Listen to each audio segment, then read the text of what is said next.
different. I have a super cool background though, and I'm excited about today's topics, even though they're not particularly positive. Let me make sure this is muted, just so we don't get a sound loop. That would be great. There we go. This is going to work just fine. Just going to take a minute for it to come through. Perfect. All right. Thank you guys very much for joining me this evening. It's finally cool enough outside that I can wear my super awesome cable knit sweater. I love sweaters. It was very warm where we are over the last few months, so I had to wait quite a long time to be able to use my winter clothes. But finally, we had our first snow, and I am really getting into it because this is one of my favorite seasons. I like autumn and winter. I don't mind being cold. It's not my favorite. It's really hard for people who have MS to be hot. So I prefer the cold to the heat. It's a little bit easier to tolerate. Let's see. If you guys see a lag or anything questionable, just let me know and I will have Andy come fix it. Downstairs. All right, let me see if I can change it. No, I can't switch the network. Can't switch. Not visible. Okay, we're just going to troubleshoot it for a few minutes. We'll just wait and we will get into these videos because they are both kind of disturbing in their own unique ways. So it says we have 17 viewers. I don't believe it. Oh yeah, finally get to catch a live one. Awesome. This is your live one. It was about this big, I'm told. Something like that. YouTube's not receiving enough video to maintain a smooth stream. There might be some pausing. We'll have Andy come take a peek. Here we come. I hear him. He's downstairs, coming upstairs. We just got our first snow out in West New York. Yeah, I heard it snowed up in, I think, Vermont, too. Here he is, the man of the hour. Hello, dear. Thank you. Yeah, I have a problem with my network, and it's giving me a hard time switching. It's for whatever reason, it's not showing up. Yeah. Mysterious tech support. It's pretty cute, right?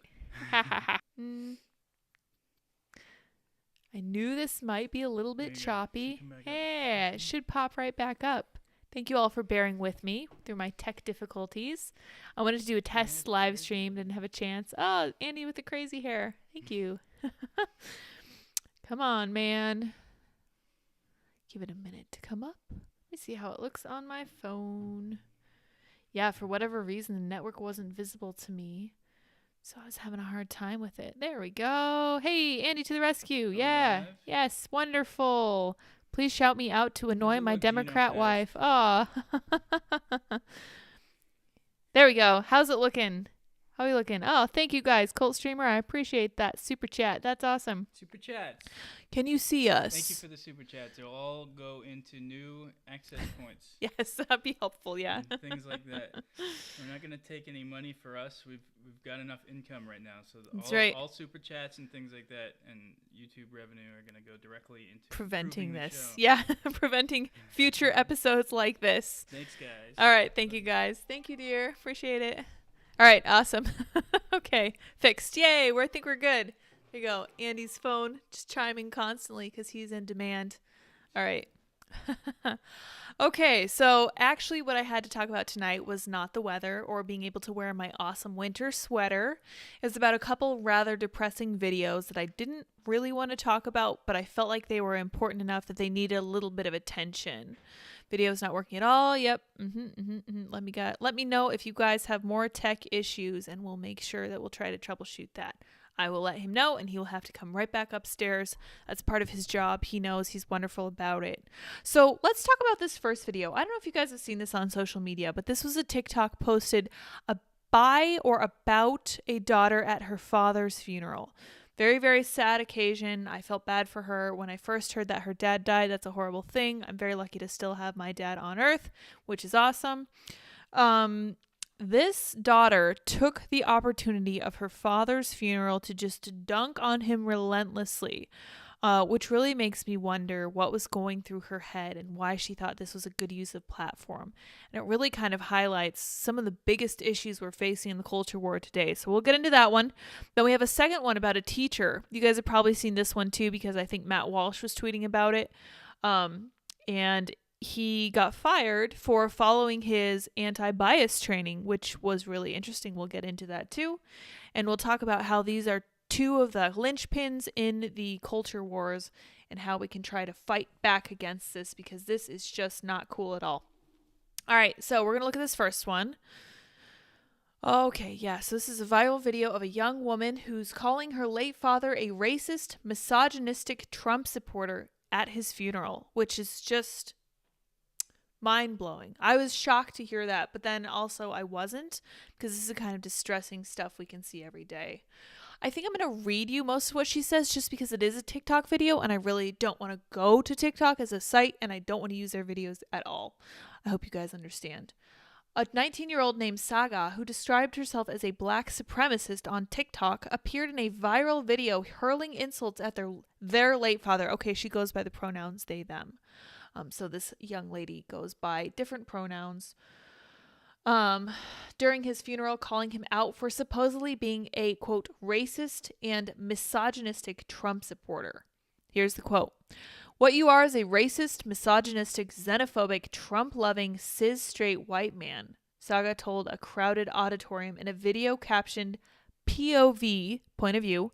"You're in the audience watching me refuse to sing the praises of a S person at their funeral."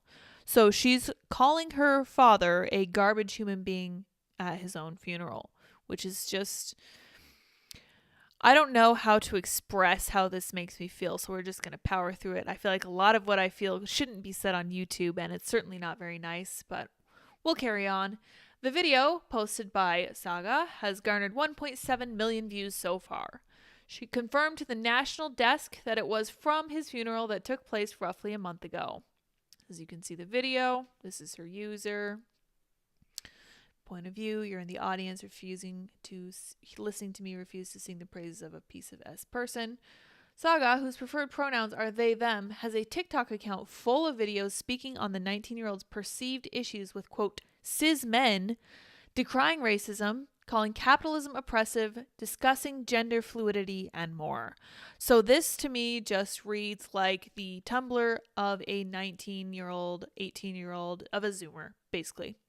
At the onset of the video, in which Saga insults her father, Saga can briefly be heard expressing gratitude toward him, but the tone quickly shifted. Okay, so it's not that her father was bad or abusive. She just didn't like that he didn't agree with her, which is really crazy to me, because I feel like if kids went to their parents' funeral and just yelled at them because they didn't agree with them on everything, no, there would be nothing else at any funeral. Everyone's kids would be like, you are terrible, you didn't agree with me on this, blah, blah, blah. She says, "Dad, please know that while I am grateful and highly aware of all that you've given this family, I still don't miss you. When you died, I felt like there was a hole. I missed something, but it wasn't you. It was the idea of what you could have become. I missed being able to hope and wish that one day you'd turn a corner and see the world from my perspective. You'll never be what you could have been, but only what you are. And what you are is a racist, misogynistic, xenophobic, Trump-loving, cis-straight white man." She added that this is so confusing. I don't like these pronouns. Saga added that Saga's father was everything Saga aspired not to be, and that Saga refused to sing the praises of a man who's a paradigm of white supremacy at his funeral. "I swear to God, I will make this world a better place, not at all because of you, but in exact opposition to you." I think it's fair to say that this isn't because of him, because I think that the way she turned out was because of her dad probably being far too permissive, and I think likely sending her to college, sending her to a liberal arts school for her to pursue a degree that will ultimately end up not serving her end purposes, which, I mean, I gotta say that's probably at least partly his own fault, but still, come on, man. Once you die, you are unable to defend yourself from these kinds of attacks, and it's truly not fair. I honestly, you guys know how much I harp on quality of, like, valuing human life. Like, seriously, holding it highly above all else. I caught heat for defending a particular person mourning at their father's casket, even though their father was not considered a good politician. I don't care if their father was a good politician or not. Their father was their father, and this person has a right to grieve their father and should not be mocked because of it. And I was roundly berated for that, and I still am. People still give me a hard time for that, but this is a hard line for me.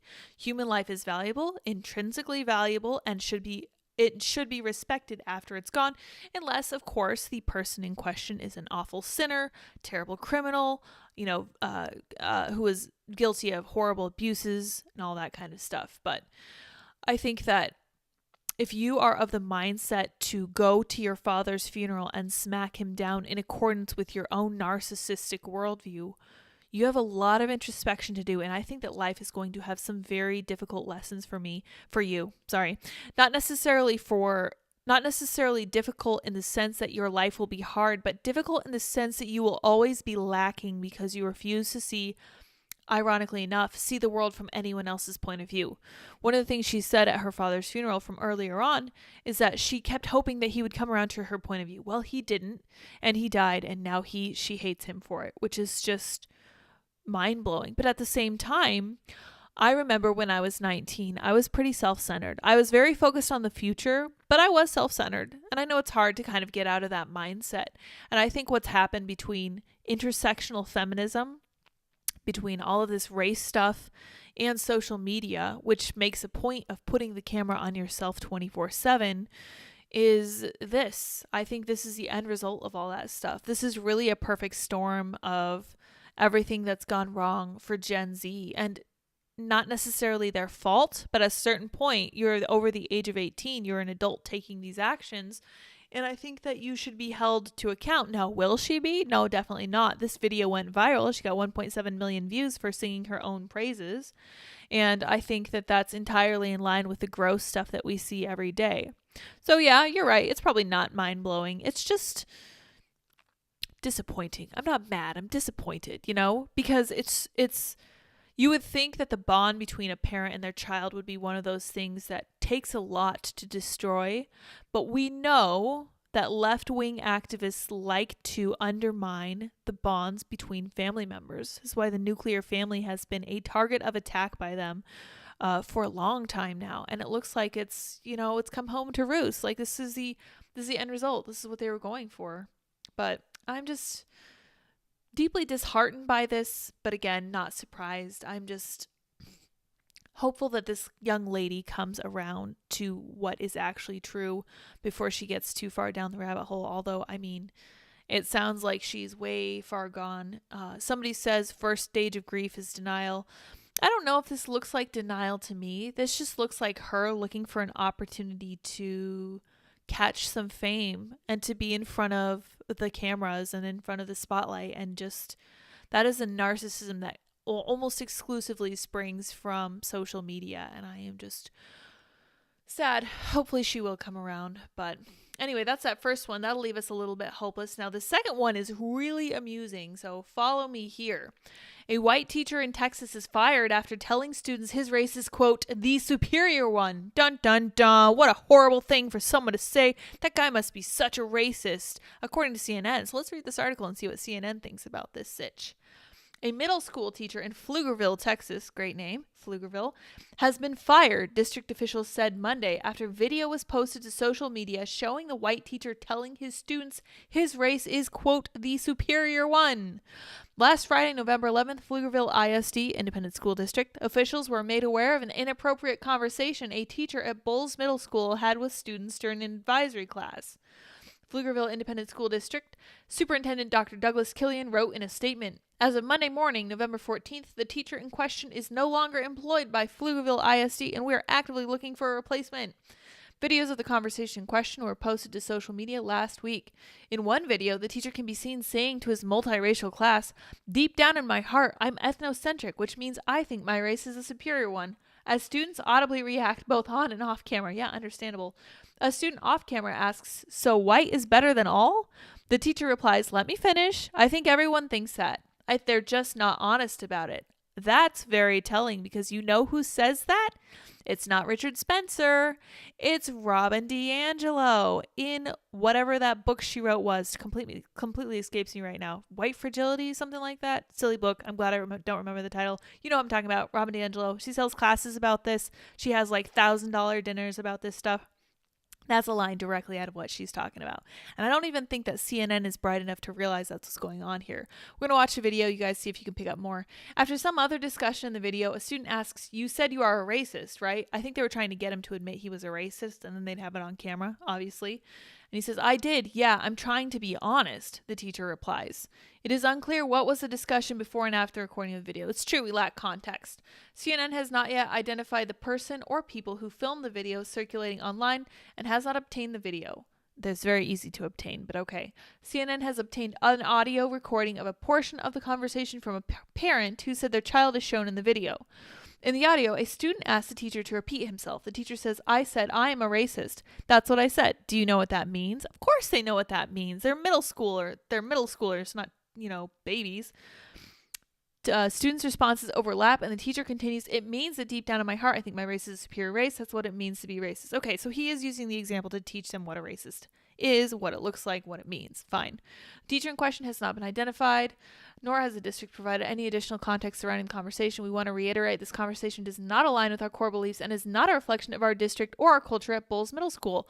You know what? I would be more than happy to contest that statement. I'm more than willing to bet that this 100% reflects their anti-bias training. I am sure that this teacher was forced to take, for example, Robin DiAngelo's class about, I think it's white fragility. I think that is what it's called the more I think about it.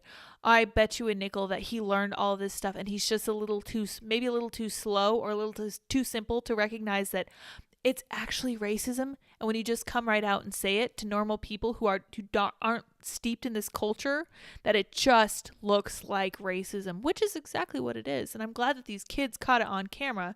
We're going to look at a tweet thread about this, and we're going to look at people's comments and see how people are responding. So let's watch the video first. I think we've caught most of it, but we'll go through it. This tweet says, what does it say? Yep, a teacher in Texas is on administrative leave after telling students deep down in my heart, I'm ethnocentric, which means I think my race is a superior one. Let's listen.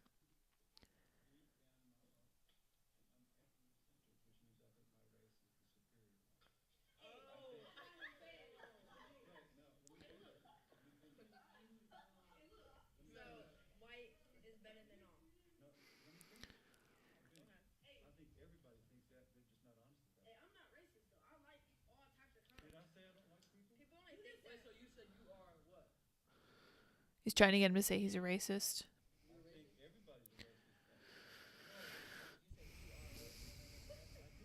Yeah.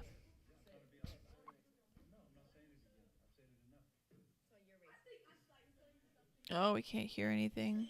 Okay, well, from what I was reading earlier, he's just saying, yeah, I believe that I'm fully racist. I don't know what the issue is here. Oh, whatever. We tested it before the show, but it's not working for me. I commented, you guys do realize this is literally what critical race theory teaches, right? He's just confessing. Somebody else commented they don't. They hear the words ethnocentric and superior, and they're off to the races. Yeah, okay, so here's a comment from a casual observer who's talking about what it looks like to him. He says, just on administrative leave, huh? Actually, he's fired. Well, that will surely turn into firing soon, which is quite the feat in Texas of all states, okay? So this is not a result of being in Texas. This is 100% a result of critical race theory being taught. Well, that's part of the official lesson plan in Texas schools, isn't it? Where else but Texas can you get a master's in eugenics and applied cross-burning? These people don't understand what's going on here. And I laughed my tail off when I read these comments. I was like, these people don't recognize that this is what they're pushing. If they sat down and read White Fragility by Robin DiAngelo, I guarantee you they would recognize what he's saying. The fact that he's like, yeah, I feel a need to confess all this stuff is so telling. Old Mr. Klansman gotta be fired. It's Texas, they'll probably make him superintendent. He lost the kids' respect, it's over for him. Okay, well that's true, he did, but I kind of understand what he was trying to do. He was trying to convey something he learned probably in bias training. This video makes me think he never even had it in the first place. Possibly not. I don't know. Let's see here. Talk about saying the quiet part out loud. Yeah, you're not kidding. He's literally just quoting Robin DiAngelo. Despite the complete lack of any evidence that says it's true, teachers shouldn't probably believe in self-congratulatory fairy tales. What? Sorry, bud, racial bias is inherent and must be trained out. That's what I'm talking about. They don't realize that this is exactly what he's saying in this video. Training preschool children to recognize other race faces leads to reduction of implicit racial bias. fascinating. He's never read Robin DiAngelo. I'm telling you, all of this would be solved if someone just sat down and were like, why is this guy saying what he's saying? He's not just a racist. It's just because he's in Texas doesn't mean he's a racist. There are millions of people in Texas. It's a huge state. That is crazy to me, to read these comments and just be like, wow, these people really have no idea. But this is actually what's being taught. And then when he says it out loud, they're like, oh yeah, this just confirms what I thought about these people, these white men. They're so racist. And that kind of makes me think. So my conclusion that I drew from this, my kind of unique stance on this, was that this might actually be a way of weeding out people who are weak enough to believe in critical race theory and cognitive bias training. I think that if people are unwilling enough, or I think that people who are willing to spout these talking points deserve to be outed as the racists that we actually know they are. Anyone who takes and believes bias training deserves to be out. I'm sorry. And I think that's great, honestly. And even though it's happening for the opposite reason these people think it is, at the end of the day, he is actually a racist. He really hates being a white man. He hates his own race, which is just so self-defeating when you think about it. This whole conversation, this whole video is so ironic to me. And it's like, I wish that people could see what was going on behind the scenes. And I wish that people would come to terms with what they're being taught. Because once you get out there and actually talk about it, normal people who haven't routinely been exposed to it are going to be like, wow, that's crazy. I think that this is a little bit racist, and maybe we shouldn't be teaching teachers this so that they can then pass it on to their kids. Maybe that's not a good idea, but I digress. I'm endlessly optimistic. I would really like to think that that could possibly be the case, but we'll see. Oh yeah, someone said the audio is super quiet. Sorry about that. I think that may have been my computer instead of the, yeah, definitely. Oh well. Next time, we'll get it. We'll be here for almost a week, I think, so we'll have plenty of time to fine-tune it. I am loving this microphone. Hopefully we can get our fancy microphones up and running. Thank you guys all very much for joining me this afternoon, despite our snafus. I don't know. I don't know how it's pronounced. Let me read a couple super chats, and we'll look at the whole chat. Colt Seaman says, here's an appreciation super chat for your awesome work. Keep it up and keep on kicking butt. He also said she turned her father's funeral into a college struggle session that has never experienced struggle in their life and give no second thought to the consequences of their actions. Yeah, I feel like now she has to carry the burden of having slimed her father's memory so ridiculously. And I think that that's probably going to bother her as she gets older and grows a little bit of self-reflection. I could be wrong. Some people make it all the way through their lives without ever developing any. Unfortunately, I've seen that happen. I know it's possible. Hey, Adrian, how's it going? How's the laundry going? But yeah, I can hope, right? We can hope.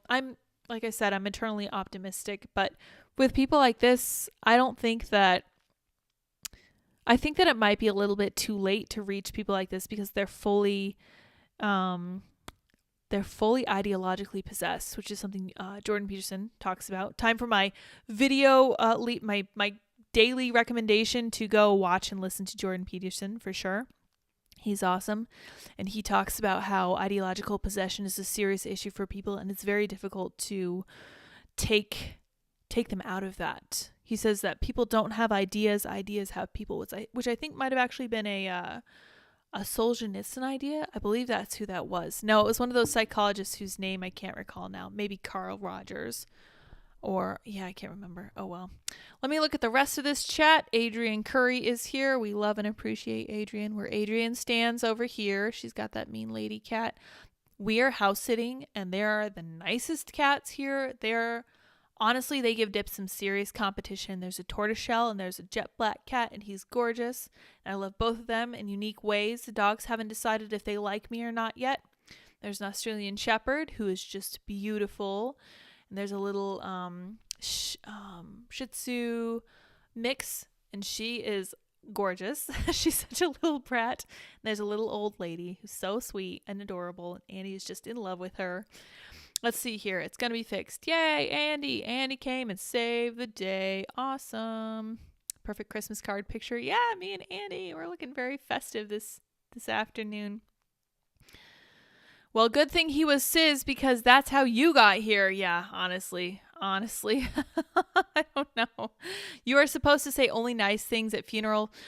Yeah, and I think it was Matt Walsh who observed too, because that's who I got this video from, that you will sometimes go to some funerals that have a little bit of a short, terse eulogy, and that's because it's sometimes really hard to say something real nice about somebody. But, at the end of the day, if you can't say something nice, don't say anything at all, right? Like, it's no joke. I'm not shocked by this at all. Gosh, Gen Z is lost. Yeah, I always hate it when people say stuff like millennials are terrible, because I'm like, well, I'm a millennial. I don't think I'm particularly terrible. I'm sure I have some of the weaknesses of my generation, but I gauge people on an individual basis, and this particular individual is absolutely just terrible. That she makes horrible choices. I won't say that she's a horrible person, because even with social justice warriors, we try to give them the benefit of the doubt and trust that maybe they'll come around in the future. We'll see.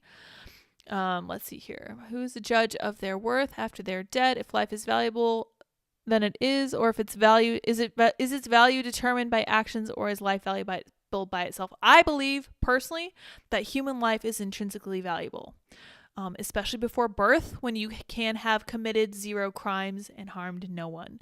It is not the fault of your existence where you are. You literally didn't even walk to where you are.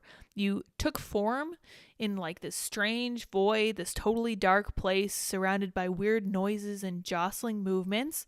You had no say in the matter, and you were called forth, basically, and you haven't done anything wrong. And then you get out into the world and you take on the responsibility for your actions. Now, it's possible to do terrible things. It's possible to get a very terse eulogy. I don't ever think that you should feel like you have a position to mock someone who's died, especially if their child is mourning them. You can have disagreed with them in their lifetime, but I think when they're gone, you owe them at least a moment's respect, and not mocking their family members. I feel like that's the bare minimum. First stage of grief, yeah, we talked about that. First stage of grief is denial. She just wanted clout and her 15 minutes of fame. Yeah, hope she got her closure. Yeah, honestly, I do too. I don't think she did. I feel like this is just going to make her, at the end of the day, I think this is going to do nothing but make her less happy. I don't think this is going to help her on her search for purpose and meaning. And it's certainly not going to make her any more fulfilled. She will have gotten her few minutes of fame. She'll have gotten her 1.7 million views on TikTok or whatever app it's on. And I don't think that it will make her a better person. I just don't. And I think that everyone's goal in life should be trying to become a better person.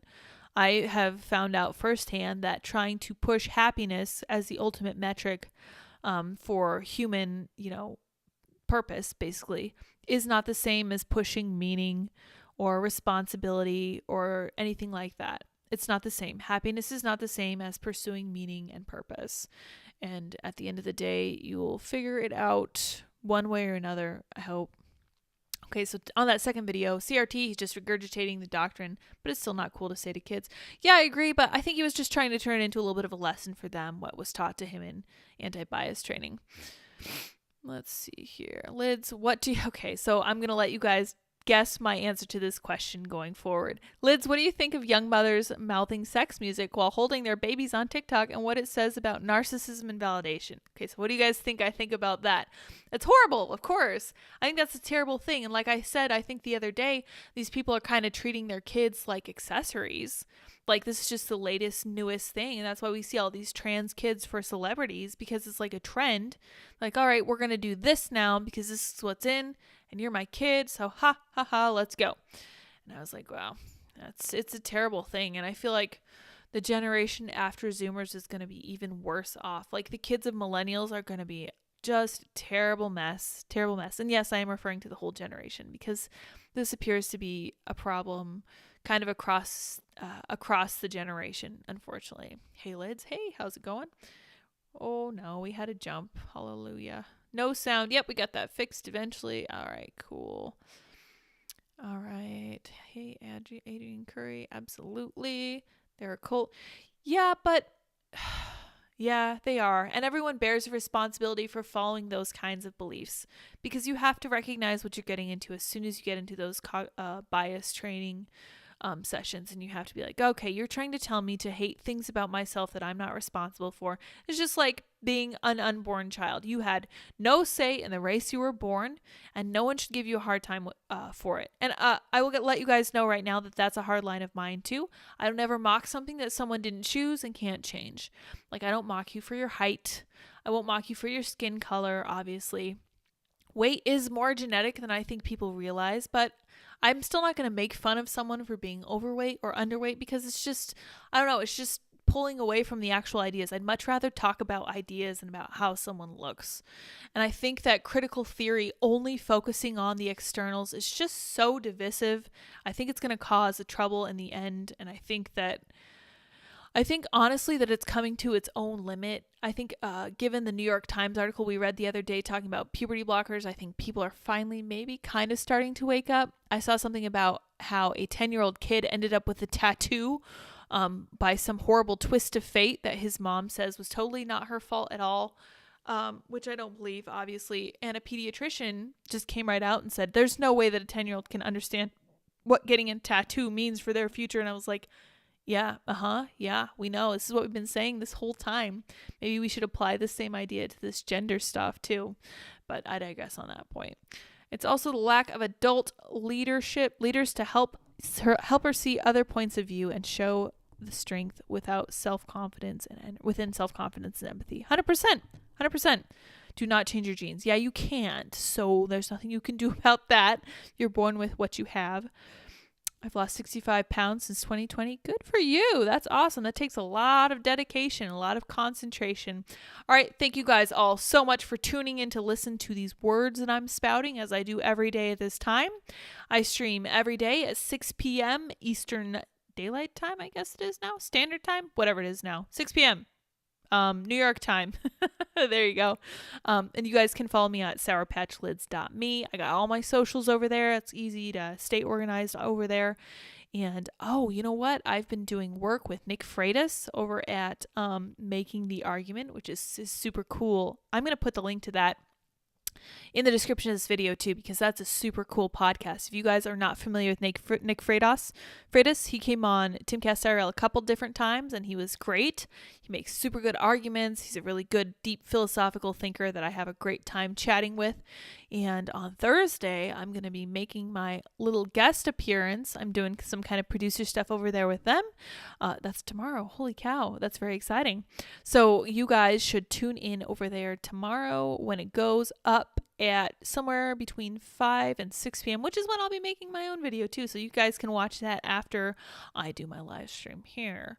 All right, you guys, you have a great evening. Hopefully it's chilling out wherever you are, and hopefully you guys are experiencing the winter joy that I'm just starting to experience here with my lovely sweater and my plaid-clad gentleman. All right, until I see you next time tomorrow,